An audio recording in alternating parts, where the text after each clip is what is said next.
We're going to do Aussie, Kiwi, and CAD in this video. Let's quickly go through Aussie CAD to begin with. Not, my preferred pair at all because, commodity currencies, Aussie and CAD, do not like to trade them together. They tend to be messier than other currencies, right? So, but if we are to analyze it on the daily time frame, this bar is still holding. So on the 240 time frame, yeah, you've gone through this. So it looks like it's uh, mixed sentiment at the moment. Could continue to go down though because 240 has broken through. Aussie Swiss franc, we've already talked about it, right? Uh, daily time frame, this buy you're still holding. This buy you're still holding. So if Aussie is to get weak, that we all looking for Aussie dollar sell and Aussie yen sell, I would not want to touch this because it looks like this buy you're still holding. You could test this and then go higher, but on the other hand, the price still has room to travel all the way down to there. This is a lot of pips. Price still has room to travel all the way down to there and then mess around for a little while. So, could point towards Aussie weakness in the coming days. Not for good on this pair, but in the coming days. We'll see. Aussie yen, as we've discussed it in the yen analysis, took so many days to go all the way up to there, and then just 4 days, bam, down. Since then, it's just holding lower, right? So it could come up into this area, go lower, but as long as we're at the support or a demand, or where the buyer started to buy, you cannot look to sell it, right? So I want to see the price go through this, then pull back, then go lower. But I am looking for Aussie weakness on this too. Aussie Kiwi, never interested in, so we're gonna let go of this. Aussie dollar, we've talked about it. Looks like it is turning around for the sell side. Targets all the way to here, if not lower. We'll see how the price action starts to unfold as the market opens on Monday. So far, looks like Aussie's going to be weak. Uh, Euro Aussie, we discussed it previous week, the previous week too. Looks like it's setting up for a nice buy from down here. The buys did happen, not as nice as they should have been, probably because it's waiting for Aussie interest rate. So it could come down into this area, then go higher, but overall looks to be in a range.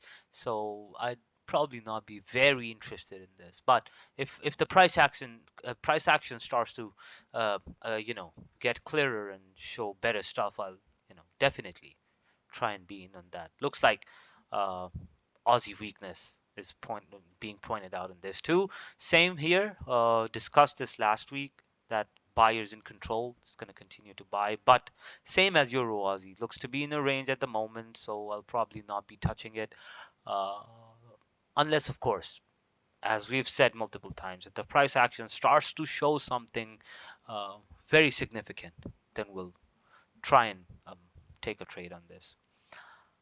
Yeah, this was pretty much about Aussie. Looking for Aussie weakness with the interest rate, but we will see.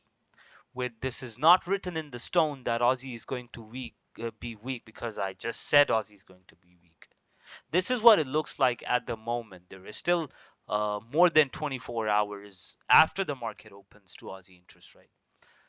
Price could do anything between those 24 hours. So we'll have to be very careful and see what happens before the interest rate or even after the interest rate, right? That is when we're generally interested in trading after the interest rate has taken its course. And I'll keep repeating it again and again. So don't worry, okay? I'll feed it to your brains. Of course, if you're watching, keep watching the videos. Otherwise, I do not know other techniques of sending information to your brain while you're not even interested. Anyway, done Aussie. Let's go over Kiwi. Looks to be the weakest currency in the coming of the days. In the coming days, I'm sorry. So range at the moment, we want to see the price go through and then it's going to go all the way down to there. But overall perspective, overall momentum looks to be with the sellers. That means Kiwi sellers and dollar buyers. That means dollar strength and Kiwi weakness.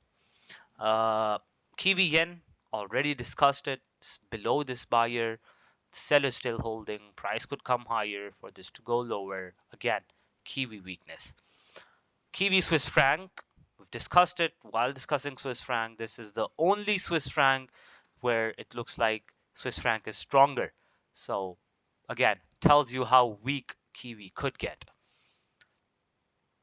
Kiwi CAD, same thing. Looks like Kiwi is pretty weak here too at the moment. If things start to change as the market opens, we'll see. Because this is one buy, right?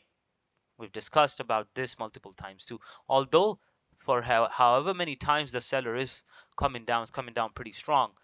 Talking about the momentum, that is also a very important piece of your trading. We'll talk about it some other time too. As of right now, we're trying to figure out the direction, so let's just stick to that. Looks like the recent momentum is with the sellers, so we'll see as the market opens. Although I'm never interested in trading Kiwi CAD too, because Kiwi CAD, both commodity currencies, not interested. Pound Kiwi, same as Pound Aussie. And if you remember from last week, discussed that the buyer is still in control. Now, if it goes through this, take a look at this. If we go through this, right? If we break through this area and then pull back, then the targets are at least hereabouts, if not all the way up to there. So a lot of room for price to travel north. Kiwi weakness. Euro Kiwi, same thing as Euro Aussie, Pound Kiwi. Sorry, the price goes through this, coming all the way up to there. Again, Kiwi weakness. Aussie Kiwi, not interested in, not going to talk about at all. So this was about Kiwi. Again, looking for Kiwi weakness. If the market starts to change its direction, that is a different story and will adapt accordingly. At this point in time, looks like Kiwi is going to be pretty weak. Okay, CAD. First of all, Aussie CAD, discussed it while analyzing Aussie, not really interested in it, but the buy is still holding, so we'll see as the price action unfolds. CAD Swiss franc seems to be pretty weak at the moment, and this is so much chop into this buyer, could go higher. CAD Swiss franc done. CAD yen, looking for yen strength as we discussed with yen analysis. This is all one seller unless the price goes through this pull back. It's going to continue to go down. So looking for yen strength on this. Euro CAD, been interested in this for a very long time from all the way down here. Did not give me an entry. Now it's at a very critical area. The price, you cannot buy where the price is at right now. You cannot sell because, this buyer is still holding. It's in a range in the buyer's zone. Unless the price goes through this to pull back or goes through this to pull back. These are the two scenarios that could play out on EuroCAD at the moment. We'll see as the price unfolds. My bias, although, is that of a buy, but uh, cannot buy it right now. It's at a very strong visual level of resistance. So and it's just spending time here, not going anywhere. So we'll see if an opportunity does appear on this. But at this point in time, not really interested. I think Pound CAD should also be the same as Euro CAD. Yeah, so at this point, you're all the way up to there after all of this chop, chop, chop. It could go down though, right? Because again, what I'm talking about is the time it took from up there to down here, then the time it took all the way up to there. Tried multiple times to go through, has been failing once, twice, three times. It could break and then go lower, could continue to go lower. At this point in time, I'm not interested because this buyer is holding. If I delete all, this is the buyer that is holding. So if the price breaks through this buyer and then tests, it could go for sells. But not really interested in pound CAD either at the moment. Kiwi CAD, we've talked about it. Kiwi looks to be getting very weak. Not going to get into it right now. Dollar CAD, again, talked about it while talking about dollars. Looks like it is turning around for the buys. The critical area would be this area. If it goes through this, pulls back, it's going to continue to go higher all the way up to there. Otherwise, if it turns around, it turns around. If you take a look at 240, it has gone through this seller. So if it was to turn around, I believe this seller should have held, but it did not. So it could just continue to go higher now. Okay, so this was Aussie, Kiwi, and CAD. In the next video, gonna keep it brief. We'll talk about Euro and Pound. We might not have to do a lot of explanations on Euro and Pound because we've already been through most of them while doing other currencies. So just make it quick, not waste a lot of your time. And that's pretty much about it. Stay tuned for the next video, guys. Cheers.